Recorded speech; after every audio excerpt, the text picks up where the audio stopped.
अस्सलाम वालेकुम। Welcome to my channel math physics intersection. I hope सब खैरियत से होंगे। आज की इस नई वीडियो में हम क्लास 6 के चैप्टर नंबर 2 को ही कंटिन्यू करेंगे। चैप्टर नंबर 2 बेस करता है रेट, रेशो एंड परसेंटेज के टॉपिक पे। इससे पहले एक्सरसाइज 2A को हमने कंप्लीट सॉल्व कर लिया, जो कि बेस करती थी रेशो के टॉपिक पे, जिसमें हमने रेशो की डेफिनेशन, उसका कॉन्सेप्ट, उससे सारे के सारे क्वेश्चन सॉल्व किए। अब रेशो के ही कॉन्सेप्ट को हम आगे कन्वर्ट करेंगे रेट के अंदर, उसी चीज़ को आगे लेके चलेंगे। वहाँ से ही चीज़ों की रिलेशन है, डेफिनेशन वहीं से आती है आपकी सारी।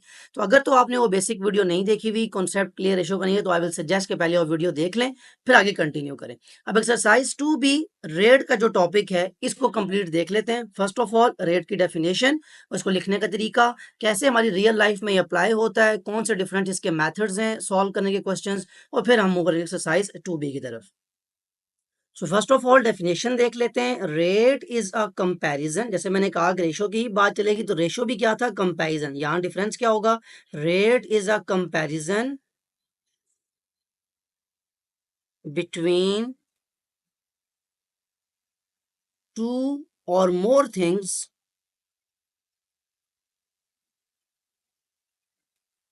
Of different kind. तो जो असल डिफरेंस आया वो ये लास्ट वर्ड में आया कि रेशो में हमने ये देखा था कि वहां भी हम कंपैरिजन कर रहे थे, लेकिन वहां कंपैरिजन दो सेम चीजों के दरमियान था। हमने कहा कि अगर हम किसी वेट को कंपेयर कर रहे हैं तो उनका यूनिट सेम होना जरूरी है। अगर केजी की बात करेंगे तो पहले केजी में कन्वर्ट किया, फिर हम उनको सॉल्व करते थे, क्वेश्चन को सिंप्लीफाई करते थे। रेट का जो कंपैरिजन है उसमें चीजों का सेम होना जरूरी नहीं है, बल्कि हम डिफरेंट चीजों को जो है वो कंपेयर करेंगे तो हमें क्या मिलेगा? रेट। अब इसकी रियल लाइफ एग्जांपल्स पे आ जाते हैं कि रियल लाइफ एग्जांपल्स इसकी क्या हैं हमारे पास, कैसे हम इसको अपनी रियल लाइफ में अप्लाई होते हुए देखते हैं रेट को। फर्स्ट ऑफ ऑल तो आपके माइंड में रेट आ रहा होगा कि अगर आपने कोई चीज़ जाके कोई बाई की है तो आपको रेट पता चलता है। जैसे मैंने वहां भी एग्जांपल दी थी लेस की या किसी भी ऐसी चीज़ की। वहां अगर आपने एक लेस बाई किया वो 40 रुपीज़ का है, अब अगर आप 2 लेस बाय करते हो तो वो कितने के हो जाएंगे? 80। तो ये उसका रेट है। अब यहाँ कंपेरिजन किसका हो रहा है? एक तरफ अमाउंट है यानी पैसों का, और एक तरफ क्वांटिटी, जो चीज़ इसकी जो आप ले रहे हैं। तो ये है रियल लाइफ एग्जांपल कि जैसे आप कोई चीज़ आप बाय करते हैं तो वहां से आपको रेट का कंपैरिजन। सिमिलरली मैं एग्जांपल दूं कि इन फर्स्ट शॉप, एक शॉप पे आप गए, वहां पे आपको 150 रुपीज के 6 एग्स जो हैं वो मिल रहे हैं, ठीक है, हाफ अ डजन। और सेकंड शॉप जो है उसी के साथ, वहां पे आपको मिल रहे हैं 170 रुपीज के, अगेन वही 6 eggs, same quality, same quantity, सब कुछ। अब आप बताएं आप कौन सी जगह से बाय करेंगे? आप बाय करेंगे फर्स्ट शॉप से। रीजन कि उसका रेट जो है वो एज कंपेयर टू, मतलब अगर आप इसको डिवाइड करें, 150 डिवाइडेड बाय 6 करेंगे तो आपको सिंगल जो एग है, एक वन एग, उसका रेट मिल जाएगा। तो आप चेक करेंगे अपने माइंड में कैलकुलेशन करके कि मुझे जो एक एग यहाँ पे मिल रहा है उसकी प्राइस ज्यादा बेहतर है, तो मुझे यहाँ से बाय करना चाहिए। अब यहीं पे अगर मैं इसको चेंज कर देता हूँ, जैसे आपके सामने कुछ क्वेश्चन आएंगे, ये तो बड़ा आसान कंपेरिजन है कि यहाँ क्वांटिटी सेम थी, 6 एग्स थे, यहाँ भी 6 एग्स थे, यहाँ 150 था और यहाँ 170। तो नजर आ गया हमें कि ये 6 एग्स जो हैं, जो 150 के हमें मिल रहे हैं, ये बहुत ज्यादा मतलब सिंपल चीज नजर आ गई हमें कि रेट आसान है इनका। नजर आ रहा है कि ये अच्छी चीज है, तो हम यहाँ से बाय करेंगे, हमारे लिए यहाँ प्रॉफिट है। अगर मैं यहाँ से इसको ये 6 एग्स के बजाय अब मैं यहाँ पे इनकी क्वांटिटी डिफरेंट कर देता हूँ। अब देखिए अगेन आपने करना कंपैरिजन नहीं है, पहले 6 एग्स थे, अब 150 के यहाँ पे आपको 5 एग्स मिल रहे हैं, ठीक है, और 170 के आपको यू कैन से 7 एक्स मिल रहा है। अब आपने चेक करना है कि मुझे किसका रेट सही है, तो मैं क्या कर सकता हूं। तो यहां पे आप एक नई चीज अप्लाई करेंगे, उसे हम कहते हैं यूनिटरी मेथड। बहुत सिंपल सी ये कॉन्सेप्ट है शुरू में रेट का, इसका कोई खास इसमें ऐसा कॉन्सेप्ट, ऐसा लिखने को मेथड नहीं है। अगर आपको ये कुछ शुरू की बातें समझ आ जाती हैं तो एक्सरसाइज 2B पे हम डायरेक्ट मूव कर जाएंगे, सॉल्व करेंगे, बिकॉज यही सब बातें कि दो डिफरेंट चीजों को हमने कंपैरिजन करना है। ऐसा लिखा हुआ आएगा हमारे सामने, या रेट होगा, या कोई चीज हम बाय कर रहे हैं, या हमको वर्ड्स टाइप कर रहे हैं, कितना टाइम लग रहा है हमें किसी काम को करने में, तो टाइम को और उस काम को जो हम कर रहे हैं उसे कंपेयर करेंगे। वो सारी बात आपको इस एग्जांपल से समझ आ जाएगी।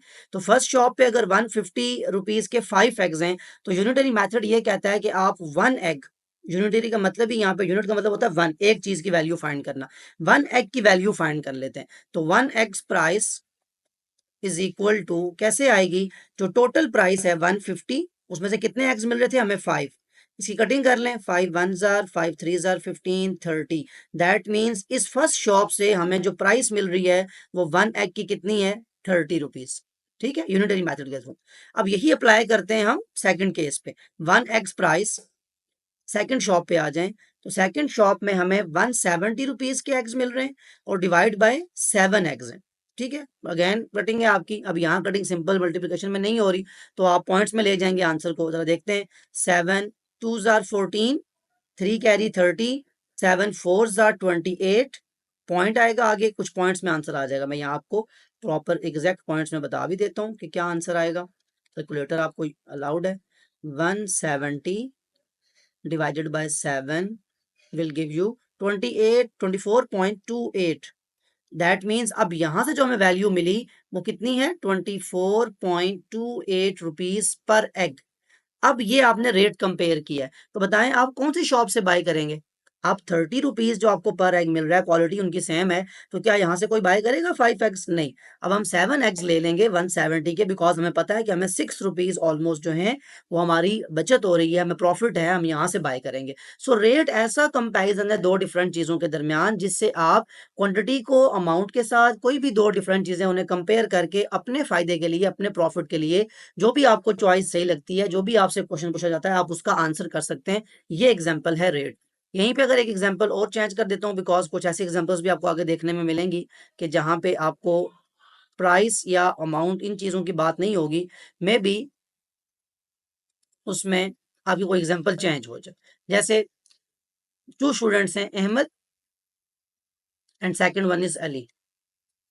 अहमद जो है उनकी टाइपिंग स्पीड है 1400 वर्ड्स इन 20 मिनट्स। ओके, और अली जो है वो टाइप करते हैं 1800 वर्ड्स इन 25 मिनट्स। अब हमसे ये पूछा गया है किसकी टाइपिंग फास्ट है, मतलब कौन ज्यादा तेज लिख रहा है, किसकी टाइपिंग अच्छी है, कौन ज्यादा वर्ड्स लिख रहा है। बिकॉज हमने हायरिंग करनी है, हमने काम करना है, डिफरेंट सिनेरियोज आपके पास क्रिएट होते हैं, उसमें आपके पास ये क्वेश्चंस पूछे जाते हैं आपसे। तो हम क्या अप्लाई करेंगे, यूनिटरी मेथड। कैसे, अगेन कि हम 1 मिनट में चेक करेंगे कि अहमद की कितनी टाइपिंग है। सो अहमद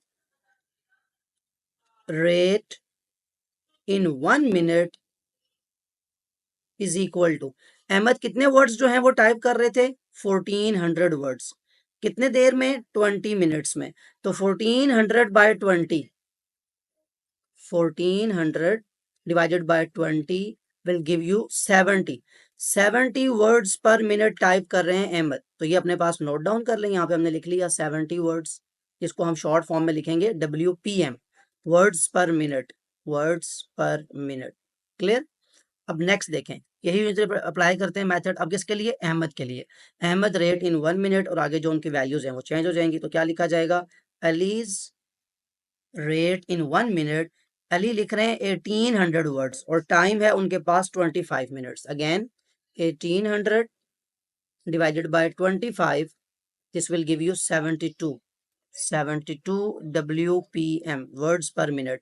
तो बताएं किसकी टाइपिंग फास्ट है, अली की। सो ये रेट का कंपैरिजन है। अब आपने क्या कंपेयर किया, वर्ड्स को मिनट्स के साथ, मतलब एक चीज आप नंबर की फॉर्म में काउंट कर रहे हैं 1400 1800, उस तरफ आप टाइम को काउंट कर रहे हैं, टाइम को मेजर कर रहे हैं, तो वर्ड्स और मिनट्स दो डिफरेंट चीजें कंपेयर होगी, तो कॉन्सेप्ट चला गया रेट में। अब रेशो की बात नहीं रही यहाँ पे। एक बात, फिर आपने क्या अप्लाई किया, यूनिटरी मेथड। ये आपको बहुत जरूरी है समझना कि आपको किसी भी जो क्वांटिटी आपको दी जाती है, जो वैल्यू दी जाती है, उसमें से अगर आप एक चीज की, एक किसी क्वांटिटी की वैल्यू निकाल लें, जैसे यहाँ मिनट्स की बात है तो 1 मिनट में कितना काम हो रहा है, या एक कोई चीज हम बाय कर रहे हैं, चाहे वो लेज हैं, चाहे वो एग्स हैं, चाहे वट एवर जो भी आप बाय करते हैं, अगर हम एक चीज की वैल्यू फाइंड करते हैं उसे कहते हैं यूनिटरी मेथड अप्लाई किया हमने, उसके थ्रू चीज को हम फाइंड करते हैं। अब यहाँ से हम बड़ा इजीली आंसर कर सकते हैं, Ali's typing is faster than Ahmed, के अली की जो टाइपिंग स्पीड है वो ज्यादा बेहतर है अहमद से, वो 72 वर्ड्स पर मिनट जो है वो टाइप कर रहे हैं, हमें कैलकुलेटर यूज करके प्रॉपर एग्जैक्ट आंसर आ गया। सो ये रेट का प्रॉपर टॉपिक है, इसमें डिफरेंट एग्जांपल्स भी हमने देख लिए, रियल लाइफ से देखी होंगी आपने ऐसे एग्जांपल्स। आप स्टूडेंट्स आपस में कई दफा ऐसा रेट जो है वो स्पीड का कोई मेजर करते हैं कि यहाँ से हम भाग के वहां जाते हैं, कितना ज्यादा डिस्टेंस कौन कितने टाइम में कवर करेगा, ये भी एक रेट का कॉन्सेप्ट है।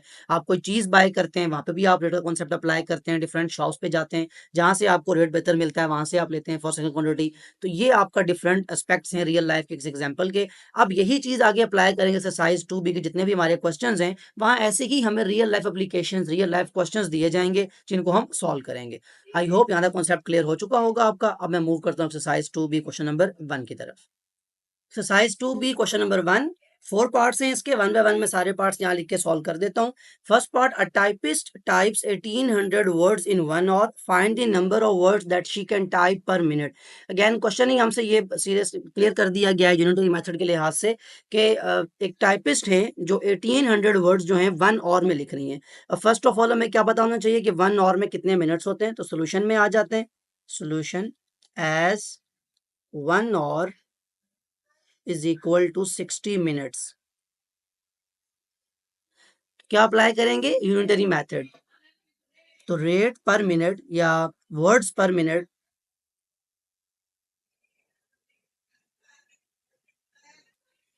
इज इक्वल टू कितने वर्ड्स लिख रही हैं वो 1800 डिवाइड बाय कितना टाइम लिया उन्होंने 60, 1 और मीन 60 मिनट्स। कटिंग कर सकते हैं, कैलकुलेटर भी आपको अलाउड है, वो भी यहाँ प्लेस कर लेते हैं कि डायरेक्ट आपके लिए आसान हो जाए। ऐसे तो ये है कि आपका ये जीरो इस जीरो से कैंसिल हो जाएगा, ये भी साथ सिखा दूँ। 6 1s are 6, 6 3s are 18, 30। Secondly आप कैलकुलेटर से इस चीज़ को वेरीफाई भी कर सकते हैं। 1800 divided by 60 will give you 30। तो वर्ड्स पर मिनट कितने हैं उनके लिए, WPM words per minute is equal to 30, और यही हमारा फर्स्ट पार्ट का आंसर भी था। मूव करते हैं सेकंड पार्ट की तरफ। B part, if $120.99 is charged for 654 units of electricity used, find the cost of 1 unit of electricity। Again unitary method apply करना है आपने। दोनों चीज़ें आपको बता दी गई हैं कि आपने कितनी अमाउंट आपसे चार्ज की जाएगी और कितनी आपने यूनिट्स जो हैं वो यूज़ की हैं। तो पर यूनिट इलेक्ट्रिक की कॉस्ट क्या है ये आप चेक कर सकते हैं, और ये रियल लाइफ एग्जांपल है।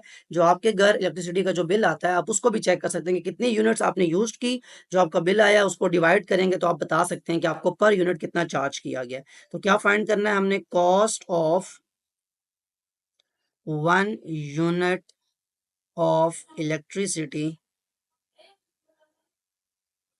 इज इक्वल टू क्या अमाउंट थी, $120.99 डिवाइडेड बाय कितने यूनिट्स थे आपके 654।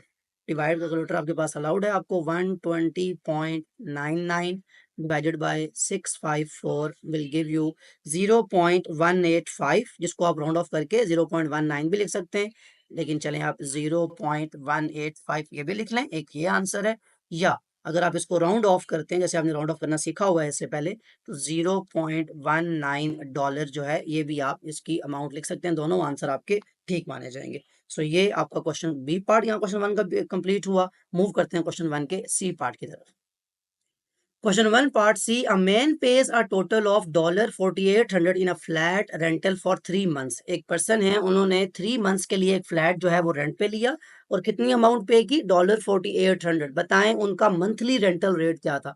तो फर्स्ट ऑफ ऑल अगेन वो सारी चीजें चेक करते रहा करें कि आपको क्या अप्लाई कर रहे हैं आप, रेट का कॉन्सेप्ट। बिकॉज आप एक तरफ मंथली रेट अप्लाई कर रहे हैं, मतलब जो रेंट है आपका अमाउंट 3 मंथ्स है, और सेकेंडली आप उसको कंपेयर कर रहे हैं रेंट अमाउंट के साथ। तो 3 मंथ्स और अमाउंट दो डिफरेंट चीजें, इसलिए रेट का कॉन्सेप्ट बन गया। अब यहाँ पे क्या करना है, आपने मंथली रेंटल रेट फाइंड करना है। तो his monthly rental rate is equal to कितना उनका मंथली रेंटल रेट होगा, $4800 उन्होंने पे किया और 3 मंथ्स उन्होंने वो यूज किया है। कटिंग भी हो सकती है, कैलकुलेटर से ज्यादा आपके पास इजी और एक्यूरेट आंसर आ जाता है। तो $1600 इज द आंसर, कि इतना उन्होंने जो है वो रेंट पे किया है पर मंथ, अगर हम चेक कर सकें। सो ये था सी पार्ट। मूव करते हैं लास्ट डी पार्ट की तरफ। Question 1 D part, if the mass of a metal bar which is 3.25 meter long is 15 kg, find its mass per meter। अब यहाँ क्वेश्चन बहुत ज़्यादा इंपॉर्टेंट है, कुछ चीज़ें यहाँ पे क्लियर हो जाएंगी आपको। जैसे शुरू में मैं डिवाइड करता आ रहा हूँ, वो तो बड़ा सिंपल था कि आप पर मंथ रेट मतलब कर रहे हैं फाइंड, इसलिए आपने डिवाइड में 3 को लाया। तो ये चीज़ें, लेकिन यहाँ पर जरा बात को समझना है, लाजमी नहीं है कि जो चीज़ बाद में लिखी हुई है वही डिवाइड में आएगी। तो ये चीज़ यहाँ क्लियर कर लें। पहले तो क्वेश्चन ये है कि एक मेटल बार है, मतलब कोई मेटल की कोई ऐसी कोई रॉड है, उसकी लेंथ है 3.25 मीटर। क्यों कह रहा हूँ मैं? बिकॉज मुझे पता है कि मीटर किसका यूनिट है, लेंथ का। तो 3.25 मीटर मतलब उसको हमने मेजर किया तो उसकी लेंथ बनती है 3.25 मीटर। उसका हमने वेट किया तो 15 केजी उसका मैस आया हमारे पास। अब बताएं उसका मैस पर मीटर क्या होगा? तो याद रखें जो चीज पूछी जाती है, मैस पर मीटर का मतलब ये है कि मैस को ऊपर रखें, पर मीटर का मतलब मीटर को डिवाइड में लेके जाएं। तो मैस पर मीटर का मतलब है कि आपने 1 मीटर का मैस बताना है, पर मतलब 1 मीटर। तो यहाँ पे बहुत इंपॉर्टेंट है ये चीज। जब आगे क्वेश्चन आप सॉल्व करेंगे आपके पास को डिफरेंट क्वेश्चंस भी आते हैं, जब जो क्वेश्चन आपने अनसीन क्वेश्चंस होते हैं उसमें आपको ये पता हो कि जो चीज आपसे पूछी जा रही है वर्ड्स पर मिनट का मतलब क्या है, 1 मिनट में वर्ड्स फाइंड करना। ये नहीं आपने फाइंड करना कि एक वर्ड्स कितने मिनट में लिखे जा रहे हैं, दो डिफरेंट बातें हैं ना। एक तो कोई ये बताए कि वर्ड्स जो हैं वो कितने मिनट में, नहीं एक वर्ड को कितना टाइम लग रहा है, एक ये बात है। एक ये है कि 1 मिनट में कितने वर्ड्स लिखे जा रहे हैं, तो दो डिफरेंट बातें होगी। सो इसलिए किस चीज को डिवाइड किया जा रहा है, किस चीज को हम न्यूमरेटर बना रहे हैं, डिनोमिनेटर बना रहे हैं, ये बहुत ज्यादा इंपॉर्टेंट है। तो सोल्यूशन में आ जाते हैं। अब ये चीज आपको क्लियर हो चुकी होगी। अब हमने क्या फाइंड करना है, मैस पर मीटर। तो दैट मीन्स मैस जो है आपका 15 kg वो कंप्लीट ऊपर आ जाएगा, डिवाइड बाय लेंथ 3.25 थी, ये डिवाइड में आ जाएगी। तो आपके पास आ जाएगा mass per meter 15 divided by 3.25। This will give you 4.615 decimal में। 4.6 इज इनफ। आगे आप राउंड ऑफ कर देते हैं उसको, तो 4.6 भी आप लिख सकते हैं। ये क्या है, केजी पर मीटर, क्योंकि मैस पर मीटर था तो यूनिट भी क्या बनेगा, केजी डिवाइड में मीटर है तो केजी बाय मीटर लिखें। यहाँ एक चीज नहीं आप सीख लेंगे, इसको हम यूं भी लिख सकते हैं 4.6 केजी स्लैश मीटर, मतलब ये केजी पर मीटर पढ़ा जाएगा जैसे यहाँ पे कहा गया था। तो केजी पर मीटर 4.6 मतलब वो जो 3.25 मीटर लॉन्ग मेटल बार थी, अगर हम उसको चेक करें या अपने अपना जो हमने रेट कॉन्सेप्ट अप्लाई किया तो पता चला कि पर मीटर जो उसका वेट है वो 4.6 केजी है। यहाँ क्वेश्चन नंबर 1 कंप्लीट होता है। मूव करते हैं क्वेश्चन नंबर 2 की तरफ। Question number 2. Ethan can blow 15 balloons in 20 minutes. Junwai can blow 18 balloons in 25 minutes. And Vishal can blow 16 balloons in 21 minutes. Three different persons हैं, तीनों जो हैं वो बैलून्स जो हैं ब्लो कर रहे हैं। अब आपको डिफरेंट बैलून्स और उनका टाइम बता दिया गया, कंपैरिजन हम कर रहे हैं टाइम्स और टाइम का और कितनी क्वालिटी को हमने ब्लो किया बैलून्स की। अब आपने क्या करना है, अज्यूमिंग दैट, सबसे इंपॉर्टेंट लाइन ये लिखी हुई है, all balloons are blown to the same size. अगर ये बात ना लिखी होती फिर हम कंपेयर ना कर पाते। अब क्योंकि यहाँ पे ये कह दिया गया कि जो उनके जो साइज है वो सबका सेम है, नहीं तो अदरवाइज तो ये है ना किसी ने कम उसको ब्लो किया किसी ने ज्यादा, तो वो तो फिर कंपैरिजन नहीं हो पाएगा। इसलिए ये अज्यूम करना कि हम जो काम कर रहे हैं उसमें सबके लिए, जैसे मैंने एक्स का वहां एग्जांपल शुरू में दी थी, मैंने कहा था क्वालिटी सेम है, तो क्वालिटी के लिहाज से या जो भी क्वेश्चन हम कर रहे होंगे उसके लिए एक अजम्पशन जरूरी होती है ताकि हम कंपैरिजन प्रॉपरली कर सकें। अगर अगर आपका ये अज्यूमिंग नहीं है, अजम्पशन नहीं है आपकी कि उनका बैलून का साइज सेम है, तो फिर तो आपको कंपैरिजन ना हुआ। एक तो बड़ा जल्दी उसके पास 20 बैलून होंगे, उसका साइज कम होगा। एक में भी क्या पता एक ही बैलून को ज्यादा जो है ब्लो कर रहा हो कि उतना ज्यादा टाइम लगा दे एक को ब्लो करने में। तो ये बहुत ज्यादा इंपॉर्टेंट कुछ पॉइंट्स होते हैं बीच में, ये क्लियर करना ज्यादा जरूरी है। Who can blow balloons at the fastest rate? अगर हम ये अजम्पशन लगाएं तो अब आप बताएं, हमसे क्वेश्चन पूछा जा रहा है कि कौन जो है ज्यादा तेज जो है जिसका फास्टेस्ट रेट है, ये हमने चेक करना है। और हमने यहाँ पे करना क्या है कि हमने पर मिनट फाइंड करना होगा ना, हमने टाइम के लिहाज से फाइंड करना है कि कौन पर मिनट ज्यादा तेज जो है वो बैलून को ब्लो कर रहा है। So first of all solution में आ जाएं तो हम किसकी बात करते हैं, ईथन की। दो डिफरेंट बातें हो सकती हैं यहाँ। एक बात तो ये हो सकती है कि हम ईथन का रेट फाइंड करें कि वो पर मिनट कितने बैलून ब्लो करते हैं तीनों के लिए, ठीक है, वो तो रेट आ जाएगा पर मिनट। एक ये है, यहाँ पे जरा आपको समझ भी आ जाएगी जो मैंने पहले क्वेश्चन नंबर 1 के डी पार्ट में जो बात की। और सेकंड ये हो सकता है कि हम बैलून का रेट फाइंड कर लें कि कौन एक बैलून को कितनी देर में ब्लो करता है, कौन कितना पर बैलून कितना रेट। अब देखें दो डिफरेंट बातें। अब यहाँ पे आता है कि आपने 15 को बनाना है न्यूमिरेटर या 20 को बनाना है न्यूमिरेटर, तो ये आपके अपने कॉन्सेप्ट पे डिपेंड करता है। और सेकेंडली जो चीज आपसे कही जाती है या जो चीज आपको फाइंड कर रहे हैं उसके मुताबिक आपको क्वेश्चन को बनाना होता है। मैं तो यहाँ पे करूंगा वो ये कि ईथन्स रेट पर बैलून, मतलब मैं ये चेक करना चाहता हूं कि एक बैलून में कितना टाइम लगाया। तो कितने बैलून्स ब्लो किए उन्होंने, 15, टाइम कितना लगाया है, 20। तो मैं पर बैलून करूं तो जो चीज पर रखी जाती है वो डिवाइड में आती है। पर का मतलब बेसिकली मैथमेटिक्स में या साइंस में फिजिक्स में हम पर का मतलब डिवाइड में लेते हैं। पर मिनट मतलब मिनट डिवाइड में आएंगे, पर बैलून मतलब बैलून की जो वैल्यू है वो डिवाइड में आएगी। तो 20 मिनट्स में 15 बैलून जो है वो ब्लो किए जा रहे हैं। आप 20/15 डिवाइडेड बाय कैलकुलेट, मतलब सिंपल आप इसको वैल्यू निकाल लेंगे। 20/15 विल गिव यू 1.3 पर मिनट, 1.3 मिनट पर बैलून, कि एक बैलून को ब्लो करने में ईथन ने 1.3 मिनट्स लगाए। ये ईथन का रेट हो गया। नेक्स्ट किसका रेट आपको फाइंड करना है, उनकी वैल्यू लिख लें। जुन वाई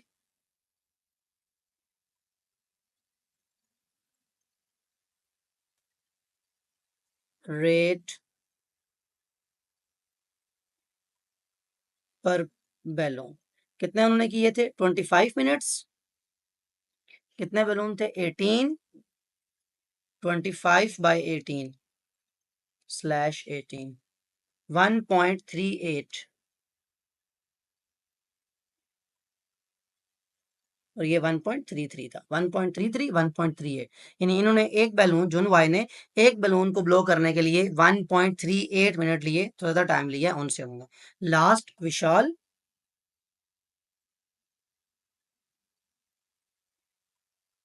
रेट, तो यहाँ पे भी जुन वाइज कर लो। ओके, कितने बैलून हैं, 21 मिनट्स में 16, 21 मिनट्स और 16, तो 21 डिवाइडेड बाय 16, 1.31।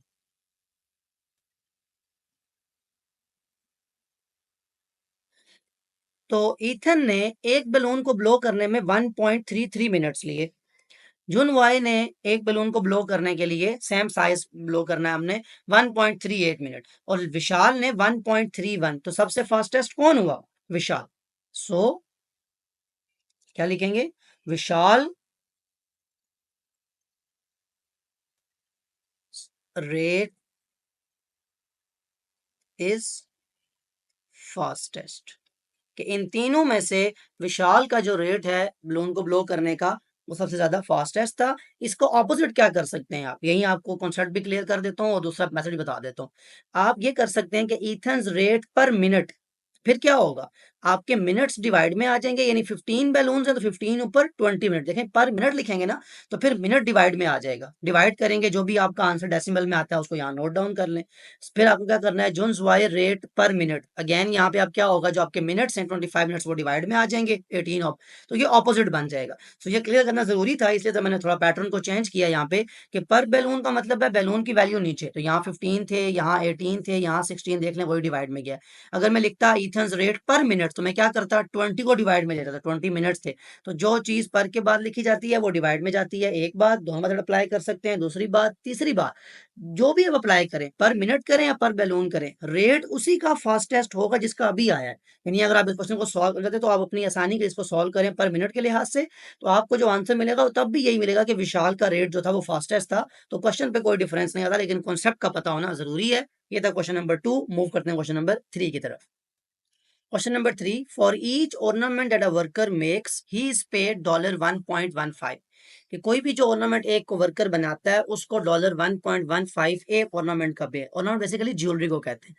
कोई भी अगर कोई ज्वेलरी बना रहा है तो उसको एक जो ज्वेलरी का कोई भी आइटम बनाने के लिए $1.15 पे किया जाता है। He makes 4 ornaments every 50 minutes, एक किसी पर्सन की बात हो रही है कि वो जो है वो 15 मिनट्स के टाइम के अंदर 4 ऑर्नामेंट्स बना लेते हैं। Find the amount earned by the worker if he works for 3 hours, अगर वो 3 घंटे काम करें तो वो कितनी अमाउंट अर्न करेंगे, ये बेसिकली हमें फाइंड। तो फर्स्ट ऑफ ऑल तो हमें ये पता हो कि वो 1 मिनट में कितने ऑर्नामेंट बना रहे हैं, एक बात।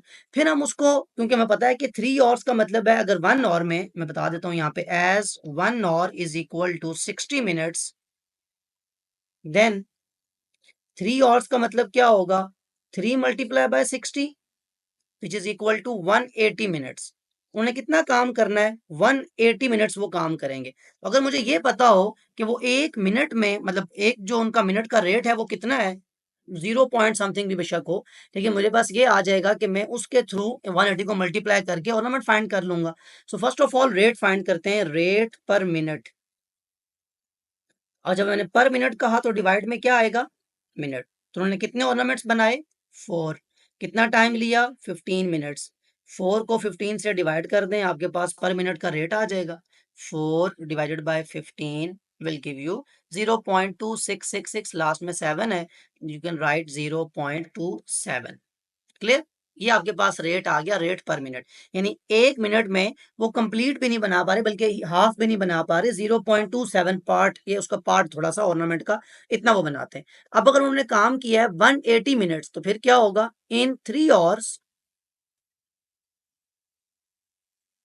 कितना वो बना पाएंगे ऑर्नामेंट्स, अगर वो बना रहे हैं 0.27 1 मिनट में, और काम करते हैं वो 180 मिनट्स, जिसका मतलब है 3 आवर्स, तो इसको जरा मल्टीप्लाई बाय 180 कर लें, तो आपके पास आंसर आ जाएगा 47.99, इसको आप लिख सकते हैं 48, बिकॉज 47.9 तो ऑर्नामेंट नहीं होंगे ना, तो कंप्लीट करेंगे उसको, तो 48 ऑर्नामेंट्स बन रहे हैं 3 आवर्स में। 3 आवर्स का हमें ये पता चल गया कि 3 आवर्स उन्होंने बनाए कितने, लेकिन असल हमसे क्वेश्चन ये तो था ही नहीं उन्होंने कितने ऑर्नामेंट्स बनाने, हमसे क्वेश्चन तो ये था कि वो कितनी अमाउंट अर्न करते हैं। तो अब नेक्स्ट पार्ट में यहाँ लिख रहा हूँ, amount earn is equal to, एक ऑर्नामेंट की कितनी अमाउंट थी, $1.15, मल्टीप्लाई कितने उन्होंने ऑर्नामेंट्स बनाए, 48, तो हर ऑर्नामेंट का लेवल को $1.15 मिलेगा, तो इसको मल्टीप्लाई करते हैं 48 multiply $1.15, we will get $55.2, तो आंसर आ जाएगा हमारे पास $55.2, यही उनकी अमाउंट है उन्होंने अर्न करनी है, और यही हमारा क्वेश्चन भी था। तो बहुत डिटेल में हमने क्वेश्चन को देख लिया, उसकी सारी जो मीनिंग्स हैं वो देख लिए कि किस चीज़ का क्या मतलब है, कैसे हमने सॉल्व करना है। अगेन रेट का काम है कि आपने पहले रेट फाइंड किया उनका पर मिनट, और फिर उसको मल्टीप्लाई किया अपने टाइम के साथ, जितना टाइम उनके पास था काम करने का। लेट्स सपोज उनको एक दिन में 3 आवर्स ही काम करना, और उन्होंने 3 आवर्स काम किया, जितने उन्होंने ऑर्नामेंट्स बनाए, उनकी जो अमाउंट बनती थी उन्होंने अपनी ली, और वो उन्हें ऑफ कर लिया। सो ये रियल लाइफ कॉन्सेप्ट है, रियल लाइफ एग्जांपल है आपके सामने। मूव करते हैं क्वेश्चन नंबर 4 की तरफ। Question number 4. Michael has to pay $39 for 650 minutes of outgoing calls made using his handphone. Find, दो पार्ट है इसमें। First part, the amount he is charge for each minute of outgoing calls. बड़ा आसान है कि आपको रेट पता चल चुका है, आपको पता है कि उनको $39 पे करने पड़े, उन्होंने 650 मिनट जो है वो बात की अपने हैंडफोन, अपने मोबाइल के थ्रू। अब उनसे पता, हमने पता करना है कि उनको 1 मिनट जो है उस कॉल का रेट क्या पड़ा है। सो हमने first of all amount he is charge for each minute of outgoing call, first part solve कर रहे हैं हम, each minutes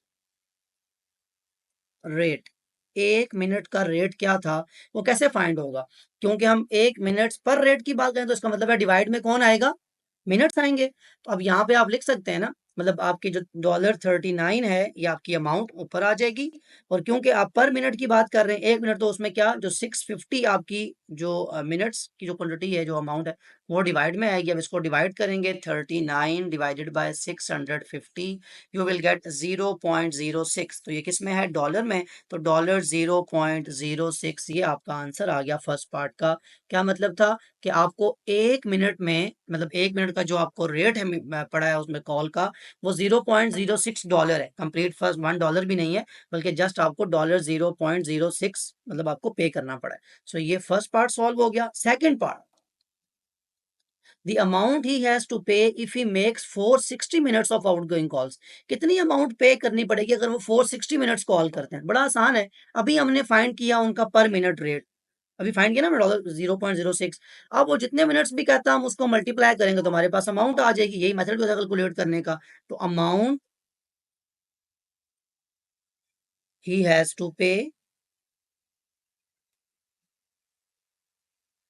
is equal to $0.06, 1 minute का था, उन्होंने बात की 460 मिनट्स, दोनों चीजों को मल्टीप्लाई करें, कैलकुलेटर आपको अलाउड है, तो 0.06 multiply by 460, you will get $27.6, और यही आपका आंसर भी है। तो बहुत ज़्यादा आसान है, जस्ट आपको पता हो कि डिवाइड किससे करना है, मतलब कौन सी चीज़ डिवीजन में रखनी है, तब आपके आंसर ठीक आते हैं, आपको वैल्यूज पता चल जाती हैं।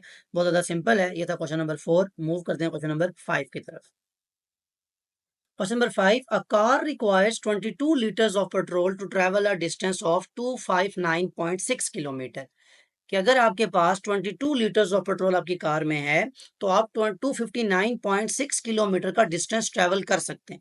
फाइंड, ये हमें कार की पता चल गई दो वैल्यूज कि हमारे पास लीटर ऑफ पेट्रोल और डिस्टेंस, दो कंपैरिजन हो रहा है दो डिफरेंट चीजों का, रेट हमें पता चल सकता है यहाँ से। अब हमसे दो डिफरेंट क्वेश्चंस पूछे जा रहे हैं, सोल्यूशन में आते हैं। First of all first part को देख लेते हैं। Find the distance that the car can travel on 63 litres of petrol. अगर आपके पास 22 के बजाय 63 लीटर्स ऑफ पेट्रोल हो तो आप बताएं आप कितना डिस्टेंस ट्रेवल। तो फर्स्ट ऑफ ऑल जो ऊपर हमें इंफॉर्मेशन गिवन है उससे हम क्या फाइंड करेंगे, 1 लीटर ऑफ पेट्रोल का रेट क्या है, कि distance travelled on 1 litre of petrol. तो हम लिखते हैं distance travelled on 1 litre of. अब बताएं कितना डिस्टेंस ट्रेवल किया था आपने, 259.6 किलोमीटर, डिवाइडेड बाय कितना आपके पास पेट्रोल था 22, क्योंकि मैं पेट्रोल का रेट फाइंड करूँ तो इसलिए मुझे उसको डिवाइड में रखना है, डिवाइडेड बाय 22। ये कैलकुलेटर आपको अलाउड है। तो 259.6 divided by 22 will give you 11.8 kilometre. ये हमें किसका रेट मिला है, 1 लीटर का, कि अगर आपके पास 1 लीटर ऑफ पेट्रोल हो तो आप कितना ट्रेवल कर सकते हैं, 11.8 किलोमीटर। अब बड़ा आसान है अगली बात को कैलकुलेट करना, कि अगर आपने 63 लीटर्स ऑफ पेट्रोल है आपके पास, तो 63 लीटर्स ऑफ पेट्रोल में डिस्टेंस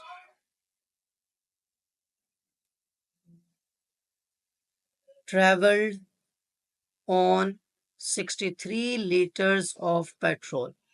अगर आपको 1 लीटर का पेट्रोल का रेट पता है तो फिर तो बड़ा आसान है कि 63 को मल्टीप्लाई करें उस रेट से जो अभी हमने फाइंड किया, तो इसको मल्टीप्लाई बाय 63 करेंगे तो आपके पास आंसर आ जाएगा 743.4 किलोमीटर, कि वो कार आपकी जो है वो इतना ट्रैवल कर सकती है 743.4 किलोमीटर, अगर आपकी कार में 63 लीटर्स ऑफ पेट्रोल हो। ये था क्वेश्चन नंबर 5 का फर्स्ट पार्ट जो हमने डिटेल सॉल्व भी किया और समझा भी।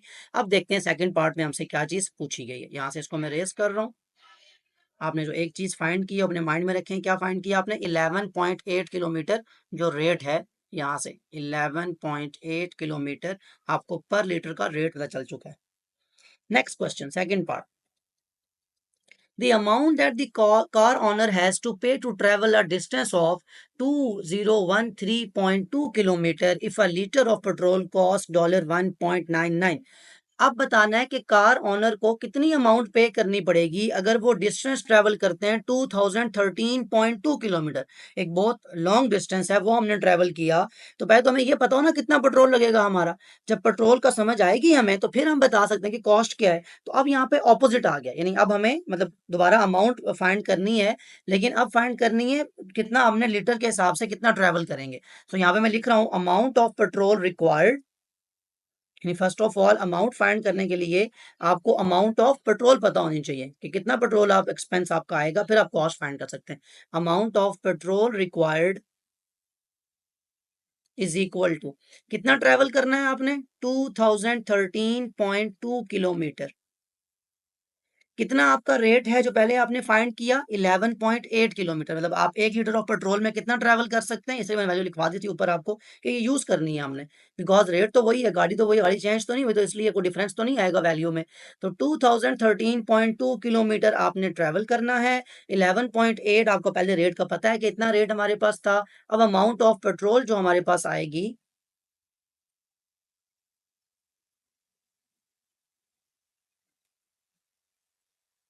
इज इक्वल टू, इसको डिवाइड कर लें, 2013.2 divided by 11.8 will give you 170.6, 170.6 litres of petrol आपको चाहिए अगर आपने 2013.2 किलोमीटर ट्रैवल करना है।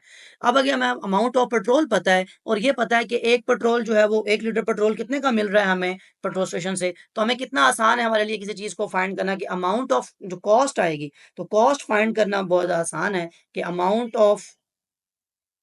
अमाउंट कौन सी अमाउंट जो पे करनी है कार ओनर को, amount that car owner has to पे।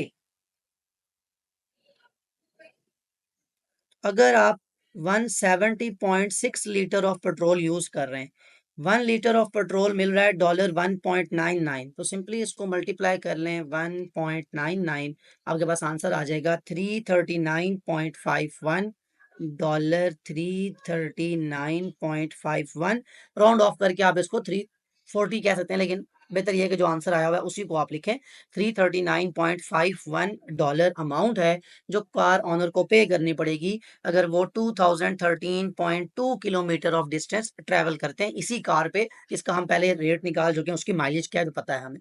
सो ये था क्वेश्चन नंबर 5। अगेन बहुत डिटेल में क्वेश्चन को हमने देखा। क्वेश्चन की सेंस जब समझ आ जाए आपको कि क्या बात हो रही है, उसको रियल लाइफ से आप अप्लाई कर सकें। जैसे आपने कहीं ट्रैवल करना है, कहीं आप अपने विलेज में जाना है, कहीं दूर जाना है आपको ट्रैवल करते हुए, कहीं आउटिंग पे जा रहे हैं आप नान का खान कहीं भी, तो ये चीज़ें तो आपको पता है कि होती हैं। आपने पेट्रोल कितना ज़्यादा आपकी कॉस्ट है वो आप बार बार उसको रिफ्यूल करवाते हैं गाड़ी को, तो जो कार के ओनर हैं बाबा आपके साथ जा रहे हैं कोई भी है तो आपको पे करेंगे जो पेट्रोल पंप है वहां पे। सो ये सारी बात रियल लाइफ एग्जांपल्स है सारी की सारी। जब आपको बात की समझ आ जाए उसे अप्लाई कर सकें आप, फिर आपके लिए सॉल्व करना कोई मुश्किल नहीं रहता क्वेश्चन। मूव करते हैं क्वेश्चन नंबर 6 की तरफ।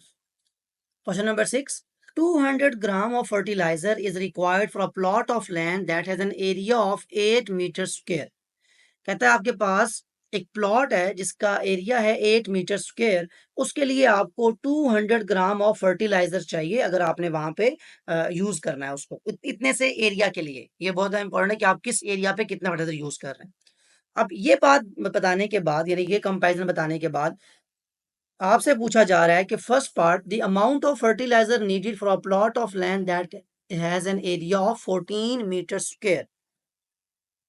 यानी अब आपको एक आपके पास सेकंड प्लॉट है जिसका एरिया है 14 मीटर स्क्वायर, उसमें कितनी अमाउंट ऑफ फर्टिलाइजर आप यूज करेंगे। तो सोल्यूशन ऑफ पार्ट 1, इसके लिए आपको जो ऊपर इंफॉर्मेशन गिवन है उसको यूज करते हुए पहले तो ये देखना है कि एक एक जो मीटर स्क्वायर एरिया है उस पे कितना फर्टिलाइजर आपका यूज हो रहा है। तो हम रेट क्या फाइंड करेंगे कि एक एरिया में रेट, या रेट के बजाय इसको लिख लें fertiliser required,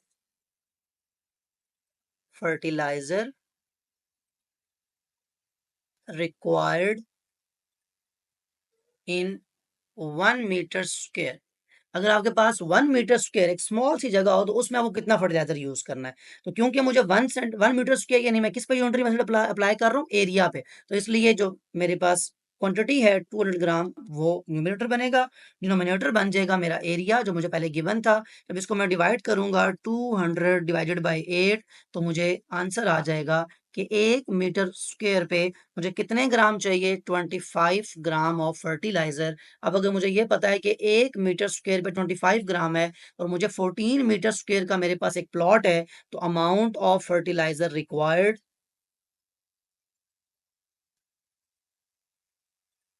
fertiliser required in 14 metre square, एक बिगर प्लॉट के लिए अगर 1 मीटर स्क्वायर पे 25 ग्राम है तो 14 से मल्टीप्लाई कर लें 25 को, तो आपके पास आंसर आ जाएगा 25 ग्राम।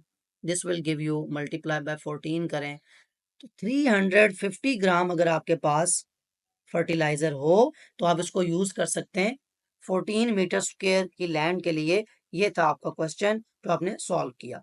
सो नेक्स्ट देखें, ये अगर आपके पास पहले क्वेश्चन को डिटेल में देख लें फिर हम मूव करते हैं सेकंड पार्ट की तरफ। कि फर्स्ट ऑफ ऑल आपको 1 मीटर स्क्वायर मतलब एक स्मॉल पीस ऑफ लैंड के लिए आपने उसको फाइंड किया, यूनिट अप्लाई किया यूनिट मेथड, और फिर आपने आपके पास 14 मीटर स्क्वायर होता या आपके पास कोई भी डिफरेंट वैल्यू होती आप उसके लिए उसको फाइंड कर सकते थे। सेकंड पार्ट जो है इसका बिल्कुल ऑपोजिट है। कैसे? अब वहां पे कह रहा है कि आपने बताना है कि कितना एरिया आपको मतलब लैंड का चाहिए अगर आपके पास 450 ग्राम ऑफ फर्टिलाइजर है। सो फर्स्ट ऑफ ऑल इसको मैं यहाँ से रेज करूँ जो हमने सॉल्व कर लिया है। सेकंड पार्ट के लिए आपको एक बात याद रखनी है, जो भी आपने रेट फाइंड किया कि 1 मीटर स्क्वायर पे कितना आपकी जो वो अमाउंट आई थी 25 ग्राम इन 1 मीटर स्क्वायर, यही भी आपने फाइंड किया है कि 1 मीटर का स्क्वायर अगर प्लॉट हो छोटा सा आपका तो उस पर आप 25 ग्राम के फर्टिलाइजर यूज कर सकते हैं। अब अगर आपके पास 450 ग्राम ऑफ फर्टिलाइजर आ गई है तो अब इस रेट को चेंज करते हुए आप कैसे फाइंड करेंगे, बहुत ज्यादा आसान है। सेकंड पार्ट में एरिया ऑफ लैंड, अब आपको एरिया ऑफ लैंड रिक्वायर्ड है। एरिया ऑफ लैंड रिक्वायर्ड, अगर आपके पास 450 ग्राम ऑफ फर्टिलाइजर है और उसको आप डिवाइड करते हैं 1 मीटर स्क्वायर पे, कितना आ रहा था रेट 25, तो बड़ा आसान है 450 को 25 से डिवाइड करेंगे 450 जो आपके पास फर्टिलाइजर है, 25 ग्राम आपको पता है 1 मीटर स्क्वायर का रेट था, तो दैट मीन्स 18 मीटर स्क्वायर पे आप इतना फर्टिलाइजर यूज कर सकेंगे जो आपने कहीं से बाय कर लिया। क्वेश्चन यहाँ पे दो तरह से अप्लाई होता है रियल लाइफ पे। एक तो ये है कि आप लोग, आपको किसी ने बता दिया, आप एक शॉपकीपर के पास गए, उसने बताया कि भाई जो मेरे पास फर्टिलाइजर पड़ा हुआ है उसका कंपैरिजन ये है कि अगर आपके पास 8 मीटर स्क्वायर की लैंड हो तो आप 200 ग्राम का पैकेट एक मिलता है वो यूज कर सकते हैं। अब आपके पहले माइंड में तो ये आया कि मेरे पास एक प्लॉट जो है वो 14 मीटर स्क्वायर का है, तो आप मतलब अपने कैलकुलेशन करके आप पैकेट्स ले आए, आपने उसको यूज किया, 14 मीटर स्क्वायर में फर्स्ट पार्ट सॉल्व हो गया आपका कि कितनी अमाउंट ऑफ आपने फर्टिलाइजर यूज करनी है, वो आपने चेक कर लिया, वो आंसर आ चुका। नेक्स्ट आपके पास कुछ फर्टिलाइजर मतलब जो है आपके पास बच चुकी है, ठीक है, 450 ग्राम ऑफ फर्टिलाइजर आपके पास बची हुई पड़ी है। अब आपने फाइंड ये करना है, कैलकुलेशन ये करनी है कि इसको मैं कितने लैंड पे यूज कर सकता हूँ, किसी दूसरे दोस्त के, किसी दूसरे जानने वाले के मैं जाकर लैंड पे अगर इसको फर्टिलाइजर को यूज करूं तो कितनी लैंड पे ये यूज हो सकता है। तो 18 मीटर स्क्वायर एरिया है उस लैंड का जिसपे आप 450 ग्राम ऑफ फर्टिलाइजर जो है वो यूज कर सकते हैं। ये था क्वेश्चन नंबर 6। अगेन डिटेल में देखा हमने, रियल लाइफ की एग्जांपल थी, यहाँ भी हमने सॉल्व की।